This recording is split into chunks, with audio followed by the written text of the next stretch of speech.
CNC hub India YouTube channel की live programming video में आपका स्वागत है। हम एक बार फिर हाजिर हैं आपके सामने एक नई वीडियो लेके। दोस्तों हमने लास्ट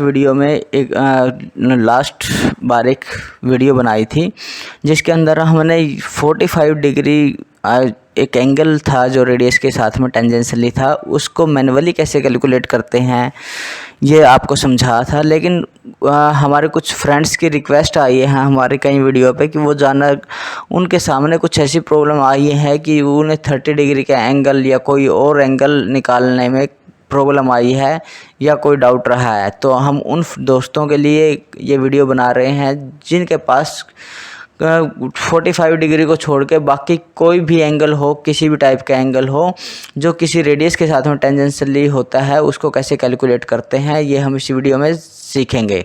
तो आइए दोस्तों, सबसे पहले प्रोग्राम पे चलते हैं। सबसे पहले आपको क्या करना पड़ेगा, प्रोग्राम नंबर देना है, उसके बाद N1, उसके बाद G28 U0.0, G28 U0.0 W0.0, उसके बाद G97 S500 M03, उसके बाद T0101, उसके बाद G0 Z.1, उसके बाद X में जो हमें पोजीशन करवानी है वो कितने पे करवानी है दोस्तों, 2.250 माइनस के 0.03 30 था कि मैं यहाँ पे चम्फर लगा देता हूँ, 2.22 पे करवा लेता हूँ G1 और G42 यूज करते हैं दोस्तों टूल नोज रेडियस कंपेंसेशन के लिए, जो हम CNC में डालते हैं। इसके ऊपर हम ऑलरेडी एक ब्रीफ में एक वीडियो बना चुके हैं, आप वो हमारी वीडियो देख सकते हैं, डिस्क्रिप्शन में उस वीडियो का लिंक डाल रखा है। तो उसके बाद G1 G42, उसके बाद हमें डालने हैं X की वैल्यू हमारी रहेगी 2.250, पहले Z की वैल्यू डालनी है, Z 0.0 पे लेके आएंगे, फिर 0.01 M08, उसके बाद X की वैल्यू अब आएगी यहाँ पे 2.250 और Z माइनस के 0.015। ये कैसे निकालते हैं दोस्तों, जितने डिग्री का हम एंगल लगाएंगे उसी हिसाब से निकाल लेंगे। जैसे 2.250 माइनस के 2.22 और डिवाइड बाई 45 डिग्री के एंगल में 15 की लेंथ आ जाएगी। उसके बाद Z माइनस के 5.32, उसके बाद दोस्तों यहाँ से ये रेडियस लगेगी, जो ये लगेगी G02 में क्लॉकवाइज डायरेक्शन में, G02 डाल दिया। अब हमें X की वैल्यू नहीं पता है, यहाँ पे Z की वैल्यू नहीं पता है, C पॉइंट पे B पॉइंट तक हम पहुँच चुके हैं। C पॉइंट पे ना हमें X की वैल्यू पता, ना हमें Z की वैल्यू पता। R की वैल्यू हमें पता है, यहाँ पे 3.0 दे रखी है, और यहाँ पे फीड हम अपने हिसाब से कम ज़्यादा भी कर सकते हैं। और उसके बाद दोस्तों इसमें अब हमें X की और Z की वैल्यू कैसे निकालनी है। अब सबसे पहले मैं आपको बता देता हूं दोस्तों कि यहाँ पे एक आप सर्कल एज्यूम कीजिए। सर्कल एज्यूम करने के बाद यहाँ से आप एक जहाँ पे हमारी ये सर्कल टेंजेंशियली है, जो पॉइंट है एक B पे मिला हुआ एक C पे, इन दोनों पे 2 लाइनें मिलाइए सेंटर से। अब ये दोनों क्या है, ये दोनों लाइनें किसके इक्वल में होगी, जितनी हमारी रेडियस होगी दोस्तों। अगर यहाँ रेडियस 3 है तो इन दोनों की वैल्यू हमारी क्या रहेगी, 3 रहेगी। तो अब हमें क्या करना है, अब जो C और B पॉइंट को मिला के एक बड़ी ट्रायंगल बनाइए दोस्तों, और फिर C पॉइंट से एक परपेंडिकुलर एक लंब डाल दीजिए इस लाइन पे। अब यहाँ से ये मैनुअली करने के बाद दोस्तों यहाँ से हमें क्या करना है कि यहाँ से हम सिर्फ एक ही ट्रायंगल को लेकर चलेंगे। एक ही ट्रायंगल से मैं कैलकुलेट करके दिखाऊंगा आपको कि हम इसकी वैल्यू को हमें कैसे निकालना है। सबसे पहले हमें क्या करेंगे सर दोस्तों, हमने ट्रायंगल यहाँ पे चूज कर लिया है CE एंड F। CEF ये ट्रायंगल ले लिया हमने यहाँ से। अब इस ट्रायंगल में दोस्तों हमारे पास इस ट्रायंगल में सबसे पहले आपको ये पता होना चाहिए कि इस ट्रायंगल में बेस क्या है, क्या क्या है हमारे पास और क्या क्या नहीं है। बेस होता है दोस्तों आधार।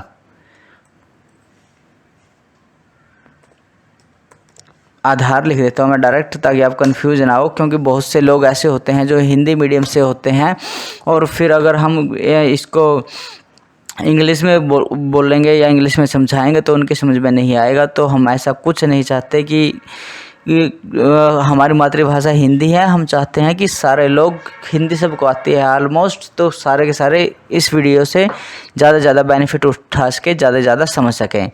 सबसे पहले हमारे पास क्या है, हमें आधार मान लेना है। अब आधार हमारे पास क्या है, इस ट्रायंगल में सिर्फ ये ट्रायंगल देखनी है। आधार दोस्तों आपका वही होता है जिसके साथ में एंगल होता है आपका। अब यहाँ पे अगर 30 डिग्री का एंगल होगा तो यहाँ पे भी 30 डिग्री का एंगल होगा। यहाँ पे अगर 20 का होगा तो यहाँ पे भी 20 का, यहाँ 50 का तो यहाँ 50 का, यहाँ 45 का तो यहाँ 45 का। तो इस केस में आपको क्या करना है दोस्तों, जो हमारा आधार है वो क्या है हमारा, यहाँ से लेके यहाँ तक ये है हमारा ई और एफ। ई और एफ, ई और एफ हमारा आधार है। इसकी वैल्यू हमें नहीं पता है, इसकी वैल्यू हमें निकालनी है। उसके बाद दोस्तों लंब, लंब। अब लंब हमारा क्या है दोस्तों, लंब हमारा है सी और एफ। ये हमेशा 90 डिग्री एंगल, जो 90 डिग्री एंगल बनाता है वो हमारा लंब होता है बेस के साथ में। तो ये सी और एफ हमारा क्या है, ये हमारा, ये भी हमें निकालना है। और कर्ण, कर्ण हमारा क्या है दोस्तों, ये है हमारा ई और सी, ई और सी। तो ई और सी की वैल्यू ये जैसे मैंने यहाँ पे दिखा भी रखी है, ई और सी की वैल्यू हमारी होती है जो हमारी रेडियस की वैल्यू आएगी 3.0। अब सबसे पहले हमें क्या निकालना है दोस्तों, सबसे पहले हमें निकालना है, चाहे हम आधार क्या बोलते हैं, ये दो वैल्यू निकालनी है हमें, आधार की और लंब की। अब हमें क्या लगाना है, सबसे पहले साइन का फार्मूला लगा देना है दोस्तों आपको। साइन एंगल हमारा कितना है 30 डिग्री का, इक्वल टू साइन किसके इक्वल में होता है मैं पहले वो बता देता हूँ, लंब, लंब अपॉन में कर्ण।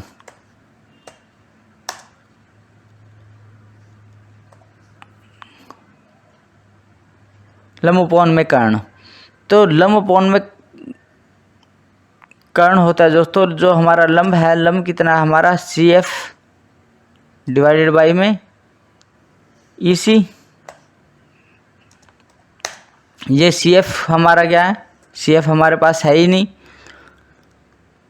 ये हमें निकालना है। और ये अपॉन में ये हमारे पास है 3.0। तो यह जैसे ही दूसरी साइड में जाएंगे तो दूसरी साइड में क्या आ जाएगा, साइन 30 इंटू में ये डिवाइड में था, ये इसके मल्टीप्लाई में आ जाएगा।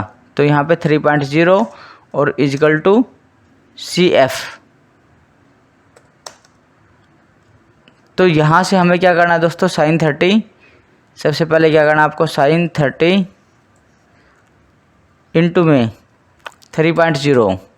तो ये हमारी जो सी एफ की वैल्यू है दोस्तों, सी एफ की वैल्यू, ये हमारी वैल्यू आ जाएगी सी एफ इजिकल टू 1.5।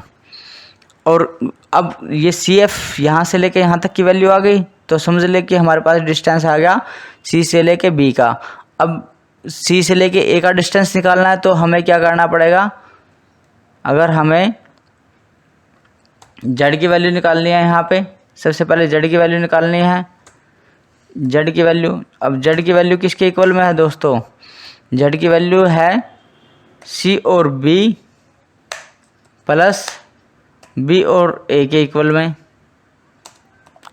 अब सी और बी के डिस्टेंस किसके इक्वल है, सी और एफ के इक्वल डिस्टेंस के इक्वल है। तो ये 1.5 और प्लस के 5.32 इक्वल टू प्लस के 5.32। तो ये हमारी जो वैल्यू आएगी दोस्तों, ये आ जाएगी 6.82। आपको ये जेड की वैल्यू डाल देनी है माइनस के 6.82, ये आपकी वैल्यू निकल गई। अब उसके बाद दोस्तों आपको क्या करना है, इसके अंदर कोस का फार्मूला लगा देना। सिर्फ आपको दो ही फार्मूले लगाने, कोस 30 इजिकल टू कोस 30, कोस किसके इक्वल होता है, आधार डिवाइड बाई में कर्ण। अब हमारा आधार कितना है दोस्तों, अब लंब की वैल्यू तो हमारे पास आ गई है 1.5। अब हमें निकालनी है आधार की वैल्यू। आधार हमारा क्या है दोस्तों, ई एफ डिवाइडेड बाई में E C equal to EF divide by में 3.0, तो यहाँ पे वैल्यू हमारी क्या आएगी, cos 30 इंटू में 3.0, और ये किसके इक्वल में रहेगा, EF के इक्वल में रहेगा। तो यहाँ से हमारी EF की जो वैल्यू है दोस्तों वो कितनी आएगी, ये कैलकुलेट करते हैं, cos 30 इंटू में 3.0, तो ये वैल्यू आ जाएगी हमारे दोस्तों 2.598। 2.59 cos 30 इंटू में जो इसकी रेडियस थी 3 वो कर दिया 2.598 आ जाएगी इसकी वैल्यू। अब दोस्तों 2.598 वैल्यू आ जाएगी ये वाली। ये कौन सी वैल्यू आई है दोस्तों हमारी, अब हमें निकालनी है x की वैल्यू। अब x की वैल्यू क्या है दोस्तों, जो ये हमारा डाया है, सबसे पहले तो आपको एक ख्याल रखना, जो ये डाया है ये 2.250 प्लस में जो ये यहाँ से यहाँ तक का डिस्टेंस है हमारे पास f और b का, FB इंटू 2, FB इंटू 2 करके ये हमारी x की वैल्यू आएगी। और हमारा FB कैसे आएगा दोस्तों, अब बात आएगी कि FB कैसे आएगा। जो हमारा FB हमें निकालना है, तो FB कैसे निकालेंगे, F और B हम ये टोटल में से E और B माइनस के, और जो ये हमारा आया है E और F, यहाँ से लेके यहाँ तक का हमारा आ गया है E और F, इनको माइनस कर देंगे। ये हमारा कितना है हमें पता है, 3 माइनस के 2.598 हमने इसमें से माइनस कर दिया। तो जो ये हमारी वैल्यू आएगी,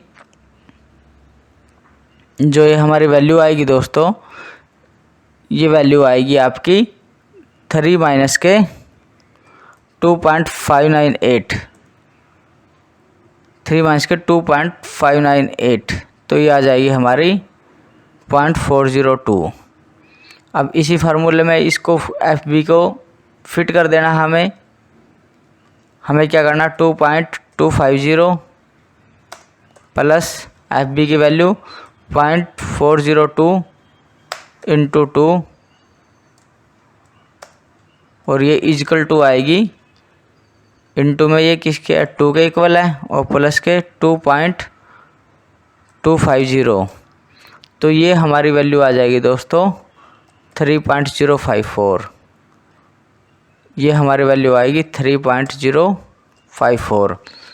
बिल्कुल आसान है दोस्तों, इसमें ज़्यादा आपको कन्फ्यूज होने की ज़रूरत नहीं है कि 2 ट्रायंगल बना दी, ये ट्रायंगल ले लें, वो ट्रायंगल ले लें, ऐसे कर लें। तो इसमें बिल्कुल सिंपल मेथड से चलना है, जैसे स्टेप बाय स्टेप मैंने आपको कैलकुलेट करके दिखाया है, ऐसे ही आपको स्टेप बाय स्टेप कैलकुलेट करना है।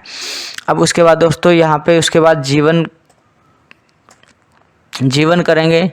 जीवन के बाद डी पॉइंट पे जाएंगे। एक्स की वैल्यू हमें मालूम है 6.865 है, और जेड की वैल्यू यहाँ पे हमें माइनस में मालूम नहीं है।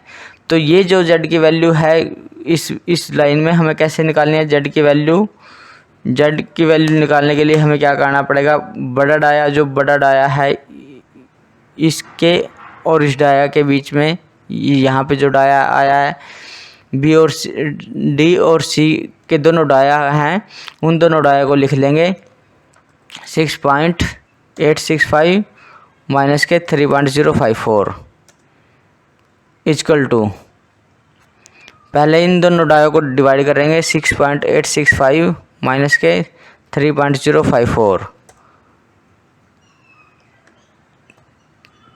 जो ये वैल्यू आएगी दोस्तों 3.811, इसको डिवाइड बाई कर देंगे 2, इसको हम करेंगे डिवाइड बाई 2, तो ये वैल्यू आ गई हमारी 1.905। इसको कर देना है डिवाइड बाई 10, जितना हमारा एंगल है 1030 divided by 10 30 degree. tan 30 degree से डिवाइड करने के बाद ये हमारी वैल्यू आ जाएगी 3.300। अब 3.300 है, इस वैल्यू में प्लस कर देना है जितनी हमारी जेड की लेंथ पीछे जा चुकी है। 6.82 तक हमारी वैल्यू जा चुकी है। 6.82 को इसमें प्लस कर देना है, प्लस 6.82, तो ये हमारी वैल्यू आ जाएगी माइनस के 10.120। मैं एक बार दोबारा से चेक कर लेता हूँ कि कहीं कुछ गलत तो नहीं हुआ है। 6.865 माइनस के 3.054 डिवाइड बाई 2 डिवाइडेड बाई 1030 और प्लस के 6.82। परफेक्ट, ये हमारी वैल्यू आएगी। उसके बाद हमें यहाँ से दोबारा से G40 डाल देना है कंपेंसेशन कैंसिल करने के लिए। उसके बाद G28, U0.0, W0.0, M09, उसके बाद M05 और M30 इस टाइप से यूज़ करना है। यहाँ पे वैल्यू जो ये हमारे आई थी 10.120। तो इस टाइप से हम दोस्तों किसी भी इस टाइप की जो प्रॉब्लम आती है हमारे पास एंगल कैलकुलेट करने के लिए, टेंजेंशियली कोई इशू आता है तो आप उसको आसानी से सोल्व कर सकते हैं। और दोस्तों ये मैनुअली मेथड है, इसको हम ऑटोकैड से भी निकाल सकते हैं। अगर आपके पास ऑटोकैड है तो आपका टाइम सेव हो जाएगा। ऑटोकैड में आप इससे भी जल्दी निकाल पाएंगे। और अगर आप चाहते हैं कि हम ऑटोकैड पे भी वीडियो बनाएं तो आप हमारी वीडियो के नीचे कमेंट करके हमें बताइए कि आपको ऑटोकैड पे भी ऐसे ही जानना है, तो हम ऑटोकैड के थ्रू आपको ये कैलकुलेट करके ये वैल्यू निकाल के दिखा सकते हैं। और दोस्तों आप अगर हमारे चैनल पे पहली बार आए हैं तो हमारे चैनल को सब्सक्राइब ज़रूर करें। और दोस्तों मेरी इस वीडियो को लाइक ज़रूर करें, अच्छे कमेंट ज़रूर करें, क्योंकि दोस्तों इस वीडियो को बनाने में या किसी भी वीडियो को बनाने में बहुत एफर्ट्स लगते हैं। उसके लिए मटेरियल, उसके लिए ड्राइंग बनाना, मटेरियल सोचना और उसको खुद पहले प्रैक्टिकली करना, तो बहुत एफर्ट लगते हैं दोस्तों। मैं चाहता हूं कि अगर मैं